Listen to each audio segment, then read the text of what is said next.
नमस्कार, मैं छाया सिंह एक बार फिर से आप सभी लोगों का स्वागत करती हूँ आपके अपने चैनल छाया एफिलिएशन ज्ञान पे। जैसा कि आप सभी लोग जानते हैं, कॉलेज सेक्टर से रिलेटेड जो भी अपडेट्स होते हैं मैं उन टॉपिक को लेकर वीडियो बनाती रहती हूँ। तो आज फिर एक बार मैं आप लोगों के बीच आ गई हूँ और जो इस बार मैंने वीडियो बनाया है वो QCI द्वारा किए जाने वाले नर्सिंग के जो इंस्पेक्शन है उनको लेके बनाया है। हालाँकि उत्तर प्रदेश में नर्सिंग के जितने भी इंस्टीट्यूशन थे उनके इंस्पेक्शन स्टार्ट हो गए हैं। इवन पश्चिमी उत्तर प्रदेश के मोस्टली कॉलेजेस को इंस्पेक्ट कर दिया गया है। इससे पहले विभाग के द्वारा एक नोटिस निकाला गया था जिसमें बताया गया था कि 22 जुलाई से लेकर 31 अगस्त तक सारे कॉलेजेस का निरीक्षण कर दिया जाएगा, जिसमें पश्चिमी उत्तर प्रदेश को पहले टारगेट किया गया है। आगरा से लेकर इटावा तक, कानपुर तक सारे जगहों के इंस्पेक्शन हो चुके हैं। तो अब इससे रिलेटेड कुछ पॉइंट्स हैं जिन पर मैं आप लोगों के साथ बात करना चाहती हूँ, जैसे कि क्या क्या फॉर्मेलिटीज़ हैं जो ये टीम कर रही है आने के बाद, या किन किन चीज़ों को लेके आपको सावधान रहना है। सबसे पहली बात कि QCI की क्वालिटी के बारे में किसी भी प्रकार से शक नहीं होना चाहिए, क्योंकि वो काउंसिल है क्वालिटी को लेके। स्पेशली इस बार क्वालिटी के लिए ही वर्क किया जा रहा है, जैसे QCI को स्पेसिफिकली इंस्पेक्शन के लिए निर्धारित किया गया है। इससे पहले ITI में ये प्रक्रिया चलती थी।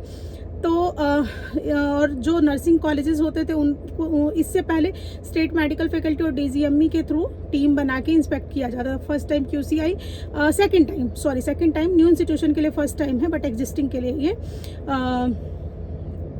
जो है वो सेकंड टाइम हो रहा है। तो QCI इंस्पेक्शन कर रही है। इसमें सबसे पहली चीज़ जो मैं आप लोगों को बताना चाहूँगी कि इस बार जो QCI की टीम कभी भी आती है तो उनके कैमराज लगे होते हैं। कैमरा के साथ वो जो भी बातें करती हैं, जो भी बोलती हैं, सारी चीज़ें वो रिकॉर्ड होती हैं। विजुअल सारे आते हैं, ऑडियो सारे आते हैं। तो जो मौके पे चीज़ें होंगी वही चीज़ें लिखी जाएंगी, उसी के हिसाब से रिपोर्ट बनेगी। रिपोर्ट मैनिपुलेशन की 0% है, इसलिए एग्जैक्ट जो चीज़ें हैं वही होगी। हाँ, इस विषय में राज्य ने एक और नोटिस दिया था कि अगर आप इंस्पेक्शन के लिए तैयार नहीं हैं तो आप विभाग को सूचना दे सकते हैं। तो जिन लोगों ने सूचना दी थी उनका इंस्पेक्शन नहीं हुआ इस बार, और दोबारा बनाने के लिए कमेटी फिर से उन्हें एक लेटर देना पड़ेगा जब वो तैयार हो जाएंगे। तो बेसिकली मैं यही कहना चाह रही हूँ कि जो ये इंस्पेक्शन हो रहा है, अगर किसी के दिमाग में ये है कि मैनिपुलेशन पॉसिबल है तो वो QCI के साथ बिल्कुल पॉसिबल नहीं है। QCI क्वालिटी के लिए फेमस है और क्वालिटी जो है उसी पे वर्क करती है। तो जो QCI है वो क्वालिटी कॉम्प्रोमाइज़ नहीं करने वाली है। कुछ लोगों का ये क्वेश्चन है कि मैडम अगर हमने इंस्पेक्शन टला दिया तो कितना टाइम लगेगा दोबारा इंस्पेक्शन आने में। तो वो डिपेंड करता है कि आप कितने टाइम बाद रेडी हो जाते हैं। जब आप अपना लेटर लगाएंगे, सूचना देंगे रिलेटेड विभाग को, देन उसके अकॉर्डिंग जब नेक्स्ट कमेटी के लिए कमेटी बनेगी तो उसी के साथ आप लोग की भी कमेटी बनाई जाएगी। स्पेसिफिकली किसी एक के लिए कमेटी नहीं बनाई जाएगी, चाहे आप कुछ भी कर लें। तो अगर आप 70% भी तैयार हैं तो आपको इंस्पेक्शन करवाना चाहिए, अगर नहीं है तो फिर वो आपकी पर्सनल इंडिविजुअल डिसीजन है, मैं इसमें कुछ नहीं कह सकती हूँ। बस ये है कि मैनिपुलेशन संभव नहीं है। हाँ, कुछ चीज़ें जो आप लोगों को ध्यान रखनी है। सबसे पहले तो ये सडन इंस्पेक्शन होगा, QCI बता के नहीं आएगी आपको, जैसे अन्य विभाग करते हैं, सूचना दे के आते हैं। इसमें ऐसा कुछ नहीं है, कोई आपको सूचना दे के नहीं आएगा। सडन इंस्पेक्शन होगा और डायरेक्ट जो आपने एड्रेस डाला है उसी एड्रेस पे कॉलेज के जो इंस्पेक्टर्स हैं वो पहुँच के आपको कॉल करेंगे। तो कोशिश ये करना है कि चीज़ें अच्छे से आपकी मेंटेन रहें ताकि आपको प्रॉब्लम ना हो। तैयारी एक डेमो इंस्पेक्शन पहले कर लेना है स्टाफ के साथ, ताकि चीज़ें ईजिली इम्प्लीमेंट हो पाए। अगर आपके कोई कंसल्टेंट है तो उनको एक्टिव करके अपना एक जो डमी होता है, डमी इंस्पेक्शन, वो कंडक्ट करके चीज़ों को समझ लेना। पेपर्स कुछ एक्स्ट्रा पेपर्स नहीं हैं, जो लिस्ट के साथ पेपर लगे हुए हैं वही पेपर QCI मांग रही है।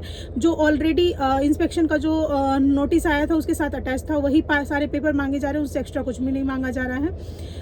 देन उसके अलावा कुछ चीज़ें जो मैं आप लोगों को बताना चाहूँगी इंस्पेक्शन के टाइम इंपॉर्टेंट होती है। ज़मीन को लेके, ज़मीन कुछ लोगों का ये कहना है कि मैडम हमारी ज़मीन कम है, तो उसमें यह है कि जो आपके, अगर आपका ओनरशिप हॉस्पिटल है, टाई अप नहीं है, तो जो आपके हॉस्पिटल की ज़मीन है वो भी आपकी अपनी ही कंसीडर की जाएगी। अगर प्राइवेट किसी अनदर इंस्टीट्यूशन से आपने टाई अप किया है तो उस कंडीशन में सिर्फ MOU कंसीडर होगा। जो आपकी इंडिविजुअल टीचिंग ब्लॉक की लैंड है सिर्फ उसी को कंसीडर किया जाएगा, हॉस्पिटल के लैंड को नहीं किया जाएगा। तो ये ज़मीन से लेके मैंने जो कन्फ्यूजन थी उसको रिजॉल्व कर दिया। दैन उसके बाद टीचिंग ब्लॉक और हॉस्टल को लेके कुछ चीज़ें हैं जो मेरे पास आ रही हैं, तो उन टॉपिक को लेके मैं आप लोगों को बता देती हूँ। टीचिंग ब्लॉक आपका अपना होना चाहिए, वो किसी भी कंडीशन पे लीज़ नहीं चलेगा। हॉस्टल आप लीज़ पे ले सकते हैं जो कि वैलिड होगा सिर्फ 2 साल के लिए। तो normal first party second party लेने वाला और देने वाला कंसिडर करके आपको एक रेंट एग्रीमेंट बनवा लेना है, ठीक है। तो 2 साल के लिए हॉस्टल आप ले सकते हैं लीज़ पे। आसपास के एरिया में होना चाहिए, बहुत दूर नहीं चलेगा। अगर आप ये सोचें कि 10 किलोमीटर दूर जाके हॉस्टल ले लें तो वो नहीं चलेगा।